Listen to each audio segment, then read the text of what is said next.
So welcome everyone. Welcome to the BEwell Hub Series. Someone else is just coming in. 1 minute, I'm just letting someone else in. A space dedicated to uncovering insights, tackling difficulties, and celebrating successes from our life journeys. My name is Gary Marcus Judge, and I'll be your host along with Helena Carrizosa on the topic of harnessing the power of intuition. So who is our guest speaker? Helena Carrizosa is a business and life coach and a friend, a personal friend. I consider her my friend. She specializes in inner sustainability and intuitive performance for creative businesses and professionals. She lives and works in London, England, and every so often when I go to London on my travels, we do get together and have a coffee. So thank you for coming, Helena. And so if you want to take us away on the topic of intuition and just give us some of your insights into how you think of this. Perfect. Thank you so much, Gary, for the introduction, and thank you everyone for being here. I can't wait to talk to you about intuition, but I also want to invite everyone to, after I give a small introduction, to raise your hands, to unmute yourself. Let's have a conversation, bring your questions, life experiences that will help you to understand more intuition. So I'll start briefly to kind of bring more awareness to it, because there's a lot of misconception around intuition. So I call intuition is kind of a divine tool that we have, a skill, an ability that we have. It uses, some people call it the sixth sense. I don't personally like to call it the sixth sense because it limits it. Intuition, from my research, uses all of our senses, and each human has between 22 to 33 senses. And intuition uses all of the senses that we have, and it processes the information that we need at that moment that is relevant for us, and it sends it back to us in ways that we can receive it. And it's going to be different for all of us. We all have the capacity to receive it in all ways, but some of us are going to have a tendency to express it more into visions. Maybe we hear something inside our mind. Maybe we sense it with our body. Maybe we just know, we receive it like a thunder of idea that is all clarity, and we just know what we're meant to do or the idea. And it's very important to, this is one of the most important things with intuition, is that it's not to confuse it with your emotions. Intuition is emotionless. And intuition is non-local, meaning it's nowhere in your body, but it's somewhere, it's kind of an ability that we have, an innate ability that we have. And so one of the most difficult things with intuition is to recognize when we are hearing our fears and our mental ego trying to figure things out and trying to control things, as opposed to our intuition, which comes really from a place of knowing there's no fear, there's no emotion, it's just pure clarity, pure, I know this. And so it takes time to practice this. Intuition is like a muscle. Like if you go to the gym, you're not going to have the muscles you want the next day. You need to practice it and practice it. So I really invite everyone to create situations, small situations every day in your life where you can practice it, even with small things, with people around you. So you can start noticing how intuition is felt in your body. So having said that, connecting to our body is one of the main keys with intuition, because then you start to recognize how you receive these messages. And we live in a world where we are more deeply disconnected with ourselves internally, but also with our body. So right now is really an invitation to do it. The reason why this conversation is so important right now is because of the times we're living right now. More now than ever, we need intuition in our lives as this power, innate tool that we have. We are born with, everyone and each of us. And right now we are in times of excess information, excess stimulus from the outside. Now we have AI, who now we're going to place all our lives and futures in AI to tell us everything about that we need. And it's helping us a lot. I use AI, nothing wrong with that. But now more than ever, we need to rely and rediscover that power that we have within us, that we used to have many centuries ago, and we've lost it. And that power to receive information that is in alignment with our soul path in this lifetime. So we all have this information when we pay attention. And this is the right moment also for companies. And I'm going to explain to you in a minute why, especially as well for companies. So the other reason why it's important is for all the noise. How can you discern? How can you discern from all the information that you receive every day and all the stimulus, what's meant for you to pay attention to? How do you know what is something you're meant to be doing? What advice, what marketing strategy, what thing do you feel is yours if it's not for your intuition? You can ask AI all the marketing strategies in the world and will give you a massive list of it. How do you know which one is for you, for your company, for your business if you are a solopreneur? And this is when intuition becomes so important, because it really cuts through the noise and gives you what's true for you. And now, talking briefly about companies, and then I want to leave the floor to you to bring your questions. Now, talking about companies and the importance of connecting with intuition is exactly what I just said. AI will give us a lot of information. And, you know, in the past, companies used to do 15 to 10 years or even more sometimes projections, right? Companies used to do these informs projections. Nowadays, times are so fast, are going so fast, companies cannot do that any longer. Now companies are needing to do 1 or 2 years projection because everything is so fast and changing so much. And so that's why it's so important. And the more the pace is so fast, companies feel the pressure to make decisions, but based on what? And then sometimes data is very useful.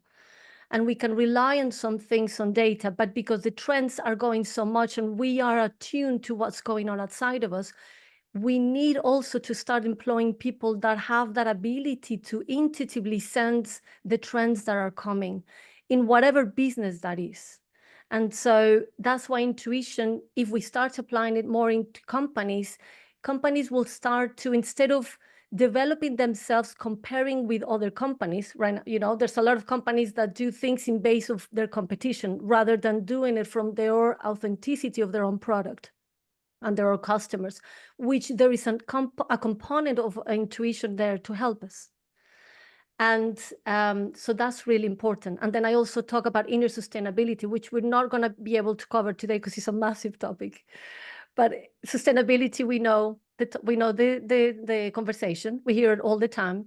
And we talk mostly about sustainability outside, environmental sustainability. But what we forget is that, anyway, so much to say there, that what we forget is that whatever is happening outside of us is a reflection of the inside. Are we living sustainably? And there is another whole other conversation where intuition can help us there to attune to whether we are living sustainably, in what ways we are not living sustainable and which ways we are.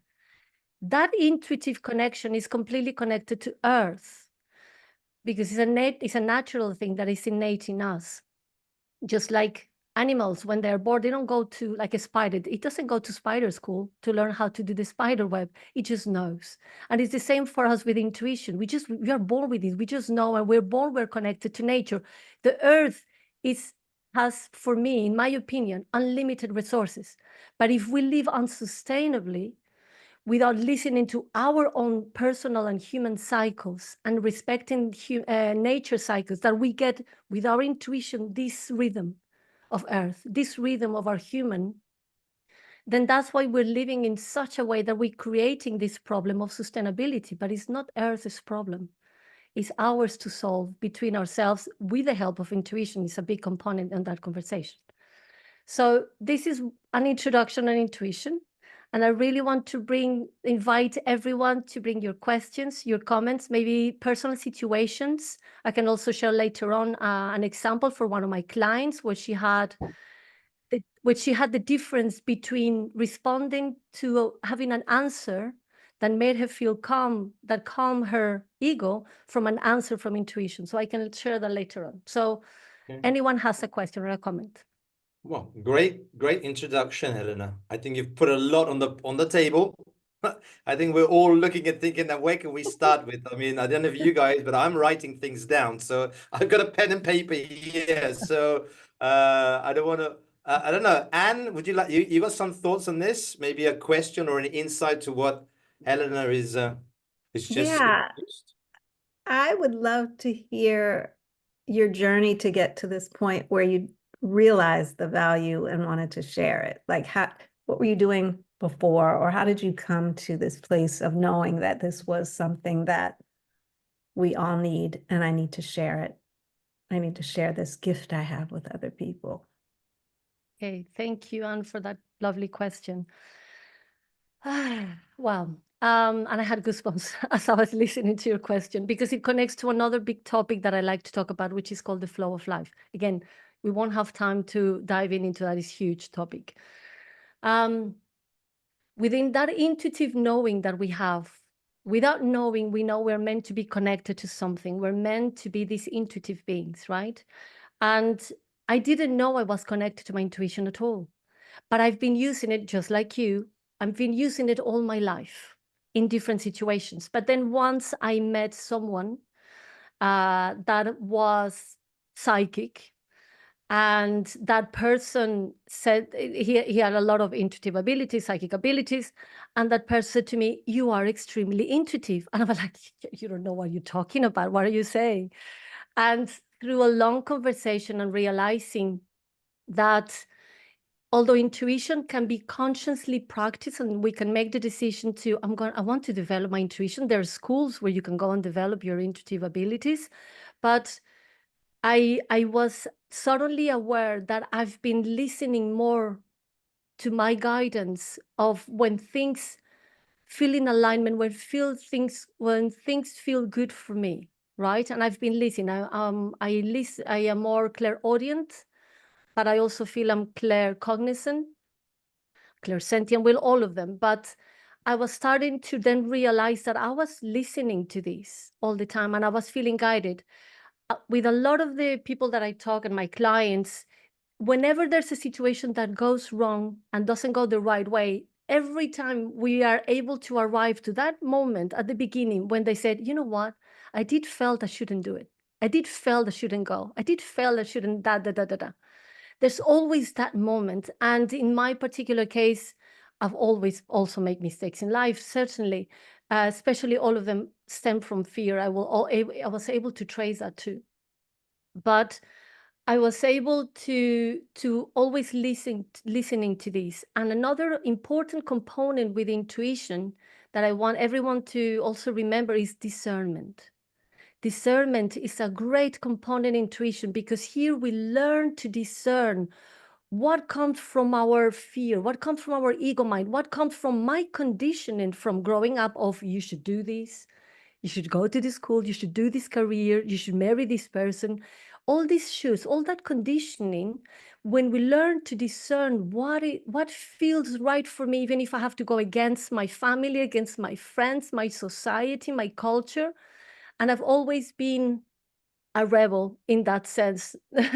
So not without a cause, but I just feel I need to do things differently. And I always respected that feeling. So that was my path with intuition. Then all my career has been in fashion as a creative. So obviously intuition is very important, because you follow your creativity and you go into state of flow, which is something I would love to mention also for business. But then going into fashion, and then I started to work as a coach, as a life and business coach. And then from there, the more I started to feel aligned with my path, aligned with my flow of life, I started to the right people started to come to my life, the right opportunities, and all started connected to spirituality, to intuition. And then I started to dive into that, especially through the conversation with that person. So that has been my path. And And I will share later. I want to answer your question, but I will share later about flow states in business, which is very important, and I will talk about that later. So yes. There are three hands. Thank you, Helena. Thanks for the question as well, Anne.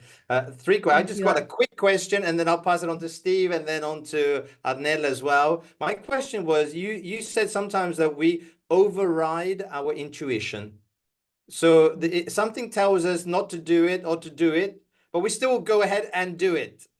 Yes. So either the wrong person or the wrong job or whatever it is. So my question is, why? If the intuition says not to do it, well, why do we still do it? I mean, we don't believe in our intuition, or we don't trust it. What? All of them. It's a fascinating thing, and this is why it's so important to become aware of the times we're being right now. Right, we are in times where we are invited to follow what's external to us. We're invited to. We've how can I say? Centuries ago, there were schools, and we were all being taught to listen to our intuition, and that was our main source of survival. Following our intuition, right? And through time, through materialism, through the industrialism, sorry, I'm not pronouncing the word, but through times and changes, we've completely lost that ability, that touch with intuition. So nowadays, and not to be catastrophic or anything, but nowadays we are. Our society is built on fear. It was not meant to be like this, but this is a collective fear. There are collective emotions as well as individual. There's a collective emotion of fear that now is under everything, and all our decisions are made with fear. COVID was an extremely important example that showed the lengths we will go for fear, because of fear. So it's because of fear that we go into a rational mind, thinking that our mind has the solutions. And that's when we override that feeling inside, because nobody has taught us to develop it and to trust it. No one.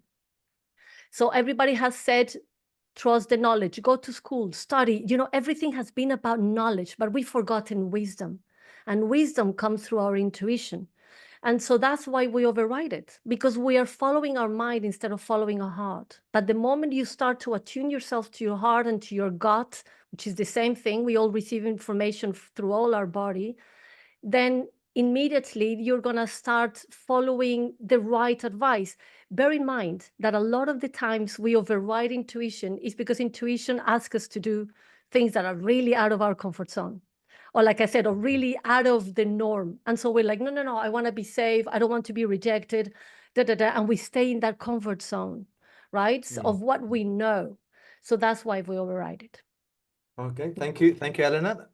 Thank you. Steven's got his hand. I love that. Stephen? What a wonderful topic. And there's one little thought that came to my intuition when you were speaking. It's not so much the comfort zone, but the familiar zone, because most often the intuition's guiding you towards what would be comfortable, and sometimes that's through the pain, and you don't want to go through the pain. So, my question. What a wonderful conversation, and everything that you're sharing, I do believe is open and accessible to everyone within this space and everyone within the world. So I get the sense that there's different perspectives from which we can see. We have that the human egoic perspective, which is based on fear, judgment, this need for significance. And then we've got the qualities of that intuitive side, the more the spiritual side, the part that's not afraid, right? That part that is connected to discernment, to wisdom. And there's some qualities that come with that, which is acceptance of others, which is non-judgment. And it's a very subtle energy or nudge, you might call it, because it doesn't deny any human experience, right? Even any pain, any consequences, it's just experience and then learn from that. So my question is how do you know the voice, right? What's the qualities of the intuitive side, intuitive spirit? What are those qualities? Thank you, Stephen. That's another great question. And there's an invitation here for each of us to know how it feels for you, how your voices are. But the main conversation is this. Our ego mind, I like to call it the ego mind. the ego mind, is that voice. The ego is something that is trying to protect us all the time. It wants to be in control, but at the same time, it's fearful. It's all about fear because it's all about threats, potential threats that could cause you harm. So it's all about based in fear. The moment any decision or any voice that we hear that is aggressive, based in fear, based in separation, based in go do vengeance on that person or that company or whatever, the moment that voice is that loud, and it's the ego mind, it's the fearful ego mind, the part that is trying to protect us. The moment that voice try to diminish us as well. Oh, you're such an idiot. Oh, I can't believe you did this. Oh, oh, you're nothing. Oh, no, you're. That voice for some people is very aggressive. That voice is from that fearful inner child, that ego mind. The voice from intuition, the voice for wisdom, you said something very important. It knows no fear, because there's no fear in that energy. That energy is pure energy, which is connected to our divine being. So that energy is going to be subtle. It's not going to be forceful. It's going to be persistent, very different thing, but it's not going to be forceful. Because sometimes we hear the intuition many times, and someone was saying, if you hear it 3 times, follow it. Right? It's going to be persistent, but it's going to be gentle. Like you said, it was going to be kind. It's all about embracing other people. It's all about unity. It's all about empowering yourself, not disempowering, which the ego does. Because then if the ego disempowers you, then the ego can have control. You know what I mean? So the ego needs this control, and that's why it disempower us. But then our intuition is always going to be messages of encouragement. It's going to be soft, and it's going to be neutral. There's no emotion, there's no hatred, there's no vengeance, there's no guilt, there's no shame. It's only like, okay, that was one decision you made. Let's try again, right? And there's no right or wrong decisions, but the decisions have consequences, and that we need to face and be and accept that. But everything in life, you're talking about situations that bring pain. So and I want to ask everyone, why do you think it's so important for us to go through these painful situations? What will intuition be telling you here? Well, Arnella's got a hand up. Arnella, do you want to answer that question, or do you have another question? I mean, I have actually many questions, so I don't even know where to start. So let me come to you, Arnella, in 2 minutes. But let's ask quickly this question, and then I'll come to you, because if you have many questions, then we can go dive into there. oh, well. To me, the answer to that is that transformation process, because it has to get bad enough for you to want to change. And often we don't even realize that we're in that space of, that space of fear. So we're letting the egoic experience control everything that is very afraid and very ill-equipped to keep us alive for eternity, which is really the goal of significance of that ego. It's going to fail its mission. So it's deathly afraid, it's overtasked, it's overworked, and that this allows you to actually have the human experience, but make that connection to intuition. I do believe that that's the purpose of our human experience, is to transform suffering into something of, to have the same experience, but not to experience the suffering, right? You may be in pain, but you won't suffer. Thank you, Stephen. And I'll just briefly say something, and we'll go to Ornella. And it's because you mentioned that sometimes we need to go deeper into the pain or deeper into the mud in order to get the information, not to, I'm paraphrasing the words you said, but that's why intuition is so important. If we learn to develop it, we don't need to go to the depth. We don't need to go to rock bottom of each situation to get the lessons. If we develop our intuition, because it means we're in that flow of life and we are guided, and we will get the lesson. We'll get challenges in life. Life will be challenges, but we don't need to go to the rock bottom. But thank you, Stephen. Amazing. Now, Arnella, you have questions. So first of all, hello, and I really love the topic which you are sharing with us. And I must say that so many things which you shared already resonated with me so much, especially this one, intuition cuts through the noise. And maybe 2-3 months ago, I was in a very confused state regarding my business, and like informations were coming like from all over the place, and I was like, okay, this is like becoming very overwhelming. I'm just listening to the advices from the outside, and I'm not listening to the advices from the inside. And I was just hearing inside, like, Anela, silence everything, listen to yourself. Listen to yourself. You have the answer. And once I started doing that, I must say, like, the results were incredible. So I can feel, aligned now and like on the right path. And this is like really something amazing. But still,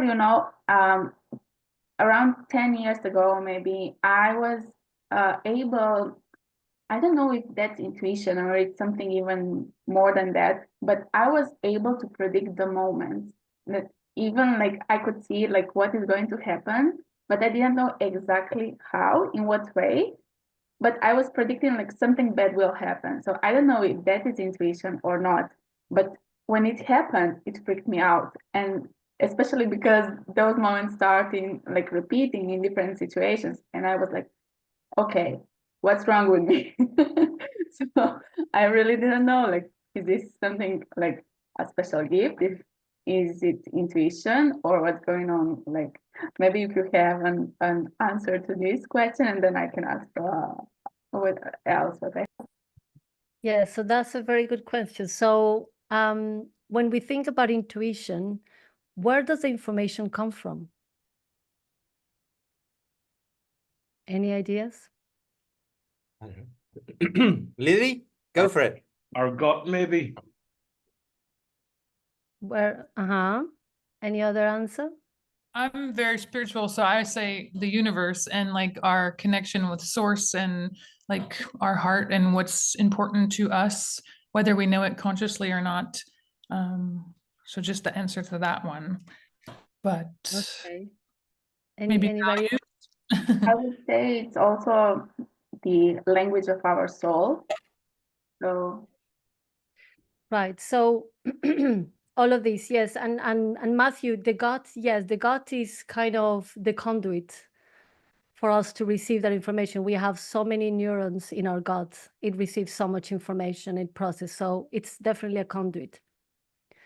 And yes, the universe. And when we think about the universe is in the quantum field, right?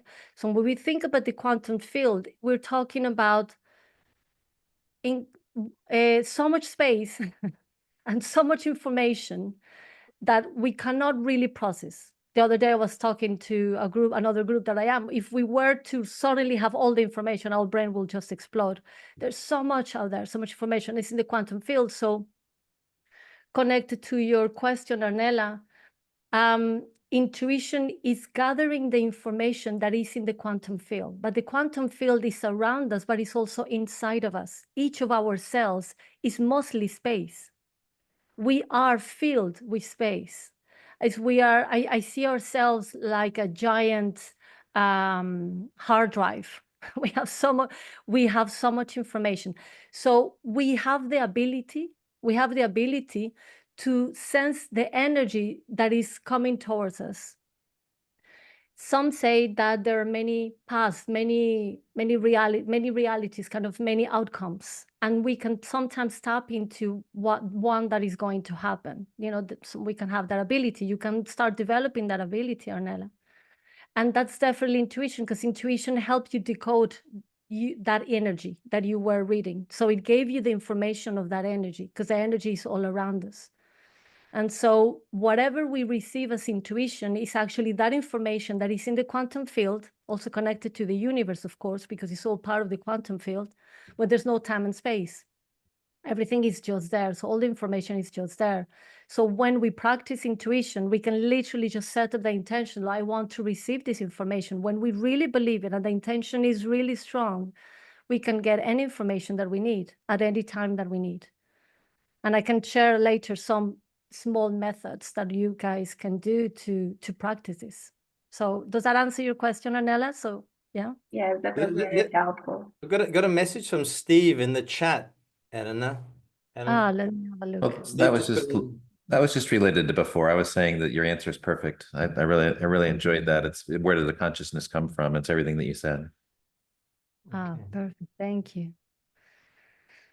Any other questions? Matthew, you got any insights, any experiences that you can share with us on the topic of intuition? I'm just trying to think about it. I don't really think too much when things happen. They just kind of happen. I don't, not off the top of my head. So do you go with that gut feeling? Because you seem to be a person who goes with the gut feeling, or are you so more the rational mind? How do you work? It's kind of more the gut side, you know. If it doesn't feel right, don't go with it. And I mean, well, there is an example. I partnered with a business, and I don't know. I don't think this is gut, maybe, but anyway, there was a couple of warning signs. This was a big company, and I was partnering with them. I'd signed up and everything to be like a reseller for them. And anytime I met three people, and the three people I met were always complaining that they didn't have enough time. And when I asked one of them, "How was your day?" and she said, "I'd be lucky if I get out of here at 7 o'clock in the evening." And I was thinking, holy shit, that's no way to be working. And then I saw a post online on LinkedIn from one of their salespeople, and the title was "Work-Life Balance Finally Figured It Out." And I had a gut feeling about these guys all along, but what didn't cost me anything. So I just said, you know, I'd leave it off. I had a couple of banks hooked up and stuff, so there would have been big deals if they came off. So I put very little effort into it. So anyway, I'm reading this post, and blah, blah, blah, goes through the whole thing. And at the end of it, his solution to the work-life balance was to just let work win. To not be beating yourself up if you check an email on your holidays or on the weekend, or if you take a phone call and stuff like that. That was celebrated. Not just but celebrated by the CEO of that company. And that was it. But my gut warned me from the get-go, but it was a warning that if I saw something that was a real big red flag, or they were just adding up, then I would just, okay, thanks, but no thanks. That's so sometimes we override that gut feeling, right? That was the question we went to before. David's writing a book. He's an engineer. And so what was the intuition? What took you to write a book? Well, I left a job that I had been doing for a while, and I told myself, do I want to keep doing this? And I pondered a little bit. Then I decided to start my own consulting company into servant leadership. And then I saw an article by Harvard Business Review, and this is probably in 2012, early 2012 or so. And it talked about servant leadership. I've been doing that my whole life. Even the military leadership training I had was really servant leadership. They didn't call it that back then, those ancient days. But that's what caused me to start writing a book about it. I had led several different companies into very successful revenues and earnings by using servant leadership and whatnot. And on the intuition level, we have a presidential election coming up here in America in 3 weeks or so. And my intuition, I get probably 20, 25 texts a day from politicians and wannabe politicians asking for money. I get about 10 or 15 emails from politicians a day asking for money. And what's really unusual about most of them, they start with the word friend, comma. That's my first intuition that They're not my friend. They just want to take my money. Sap, gone. But that's my intuition that I have today. I think So Helen, how does that? I mean, it's pretty obvious. Is that I don't think you really need intuition. If a mail comes like that with friend, comma, I mean, bam, straight away. Like Yeah, if they're my friend, they'll know my name.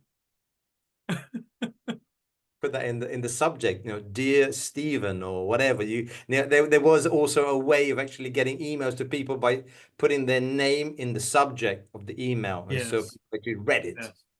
There's another thing as well. Automatically. Yeah. There's another one as well. Did you know? When something starts with "did you know," it's bullshit. Did you know that 90% of people blah blah blah blah, and it's all gauged around AI is getting really good at this by profiling people and then putting a response for an IM or an email. So the bullshit is getting to a new level that people can communicate and fool you into thinking you should contact them. And when you get an IM from somebody on LinkedIn and they say something like, "I looked at your profile and fantastic work, great, and I think we should work together," or some crap like that. And yes. But the ironic thing is that sometimes when I get an email asking me, it's normally about marketing or website design or some guy from India or something. And about 1 in every 5, I'll actually say, "I'm okay, I don't need anything, but good luck with your search." Just to not be a dick the whole time, so. Yeah, I know what you mean, Matthew. I too as well. But sometimes when I do answer those mails that come through or through the LinkedIn, then they keep writing more and more, because I've responded, and so they don't let go. It's like, I've still got to say I'm not interested, and they continue. But anyway, let's go back to our intuition topic. You were talking about intuition and asking my staff in the office, and they were saying intuition is connected to emotional intelligence. Is there anything to do with that or not? Emotional intelligence and intuition. Helena?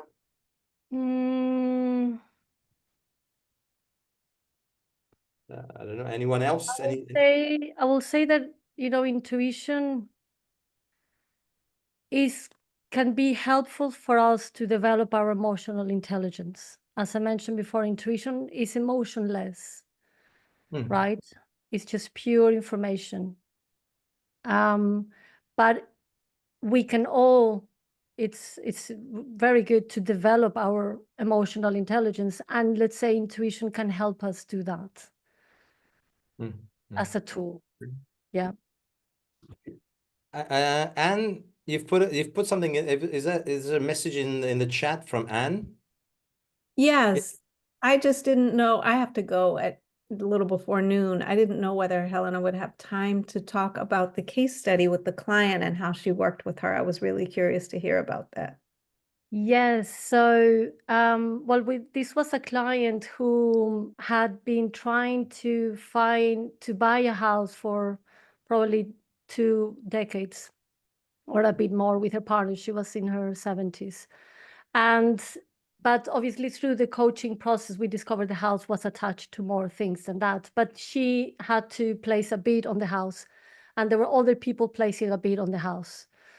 And obviously, because there were more things attached, there was a very emotional situation for her. It was not just a house. And that's when we start to get confused with our emotions, our intuition. So we did all the work on intuition. And then one day in between sessions, she had to place the bid. And she went for a walk, didn't kind of the exercises that we did. She went for a walk, and then she had a figure in her mind, and she felt calm. But because she was very afraid, she was scared. She had a figure in her mind, and she was calm. She was like, okay, this is what I'm going to offer. And she was also very concerned about money. She didn't have a lot of money, so she's just very concerned. So there are a lot of fears and a lot of elements at play. And then she went to bed. But then she went to bed and asked the question, which is one of the methods, which is, if you have a question, a need of something, before you go to bed, you ask the question. with intention, with a strong intention, may I have an answer to this? That doesn't mean you're going to have it that night, but it can happen. Like in the case of my client, she woke up and she just knew she had it to beat an extra chunk. Why? She didn't know. She just knew she had it to beat it, even though she was very afraid to put more money in it. And so she sent the proposal, and then she won the bid for the house. And she has been trying to buy a house for decades. And at that moment, she was able to find the house that she wanted. She was able to place the bid that she needed. And then when I asked her, she actually asked me, like, why, when I was walking, I felt like my intuition told me this figure. And then when I woke up, I knew I had to do another one. And that's when I mentioned to you that it's so important to recognize our decisions from fear. Sometimes we're going to make a decision that calms our fear, but it's calming the ego mind, it's calming the fear, but not necessarily is an intuition hit, an intuition information. So when I asked her, what did you felt when you wake up? And she said, I cannot explain it. I just knew that I needed to place more. That's the feeling you're after.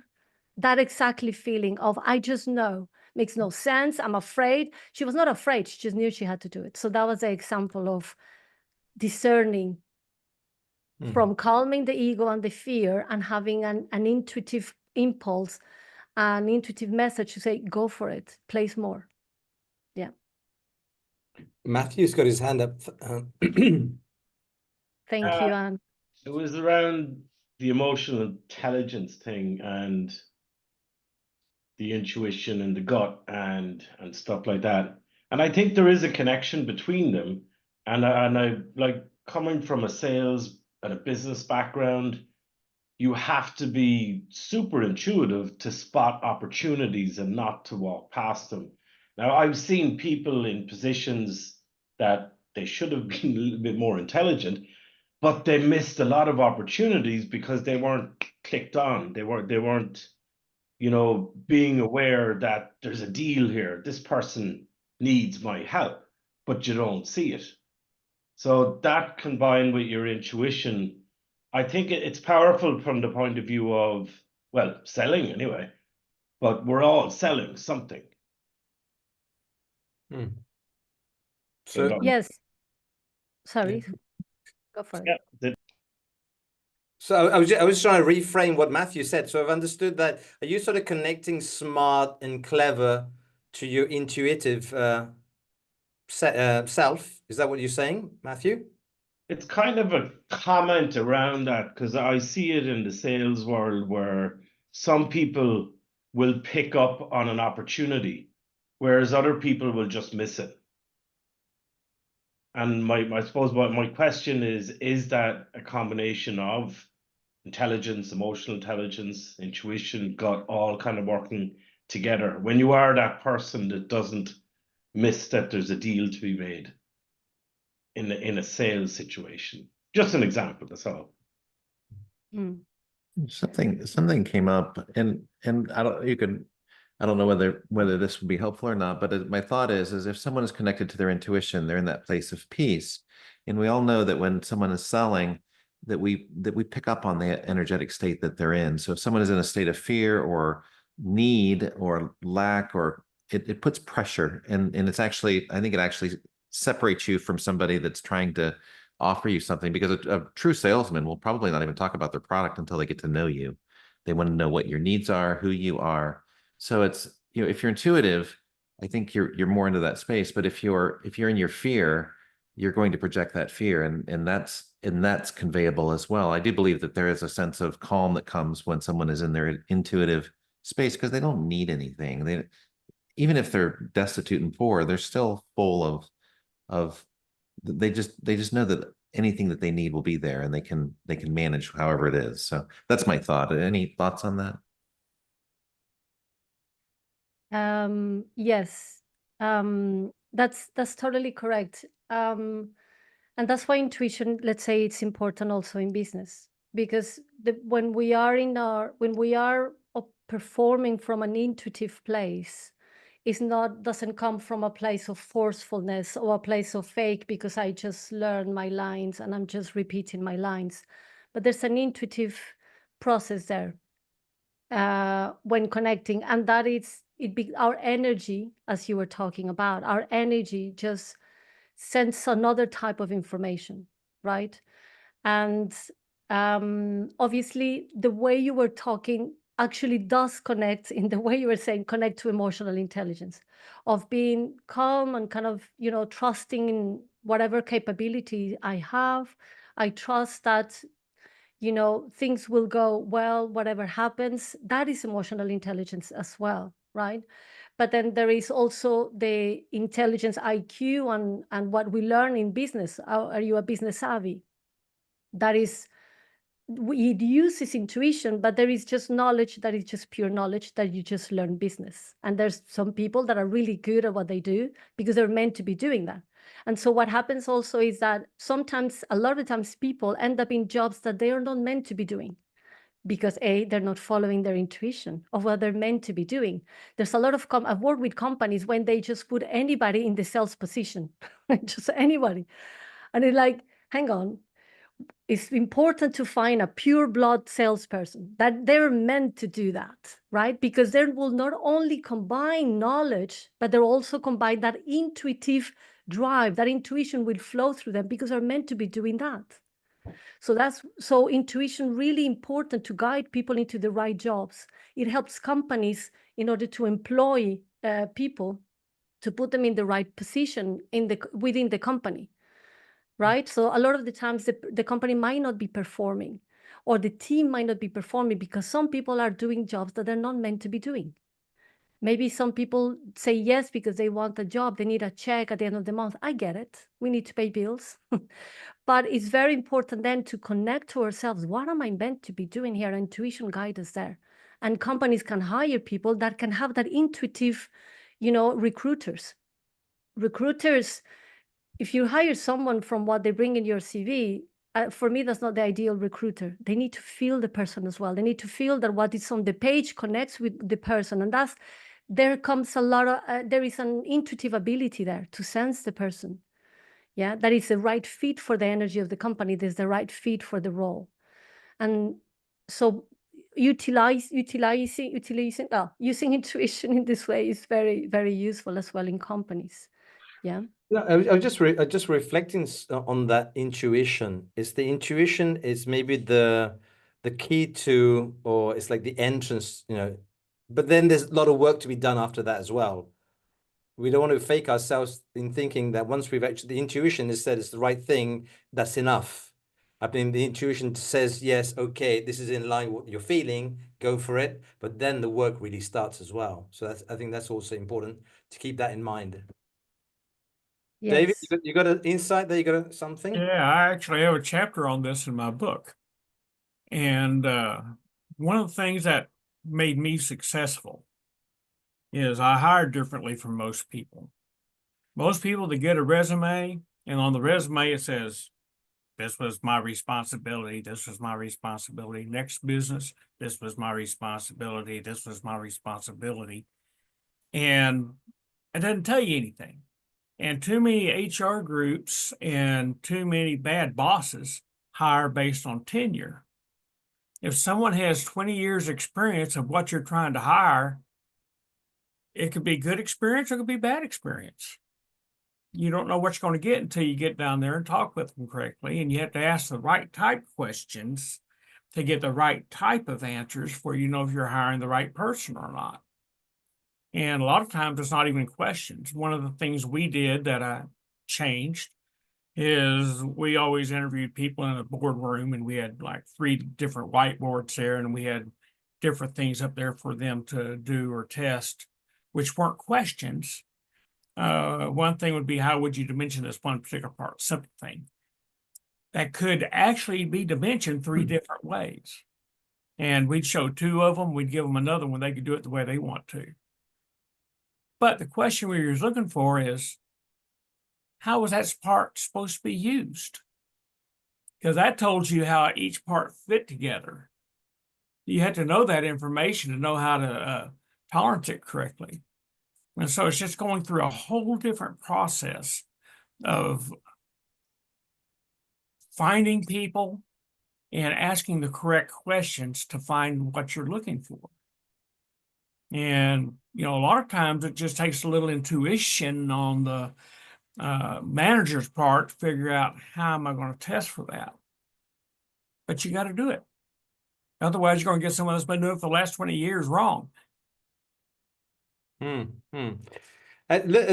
you, David. As we're coming towards the end, let's ask Helena. Helena, what any sort of books, any videos, any podcasts? What kind of things that we could actually, if we want to go a little bit deeper into this topic, what would you suggest? Oh God, I have nothing Suggestion? top of my mind. No, any intuition books or any intuition videos or stuff? Lily's put something in the chat. Lily, what have you put? Lily? I am happy to share later, but I don't have it because I've my research has been from numerous resources, but not one specific book or anything. So yeah, sorry about that. No, I think Lily, you've put something in the chat. What have you put in the chat there? Actually, last month I read this book, 21 Days to Jumpstart Your Intuition by Sonia Choquette. And she's a very spiritual person and I really loved it. And just 21 different ways that you can tap into this superpower. And I did want to say, Helena, thank you so much for saying that it's not a sixth sense. She does refer it to as that, but I like how you said it's using all of them. And I really do believe it's part of that. And I'd love to talk all day about how like the emotional intelligence overlaps in different ways, whether it's actually that or not. I just, you've got my brain going in all different directions. So I thought that book was helpful as well for us. Thank you, Maybe we could use our intuition to find something. Thank you, Matthew. That was the answer that I should have said. Thank you so much. Arnella's wrote a whole book there. And Arnella, what have you written there? You've written a long go. Okay. I can share quickly. So I mentioned that now I can see the very strong connection between human design and intuition. I don't know, Helena, if you are familiar with this, but as I am a manifestor and my not self theme is anger. And whenever I don't listen to my intuition, anger hits me. And I immediately know that I'm in misalignment.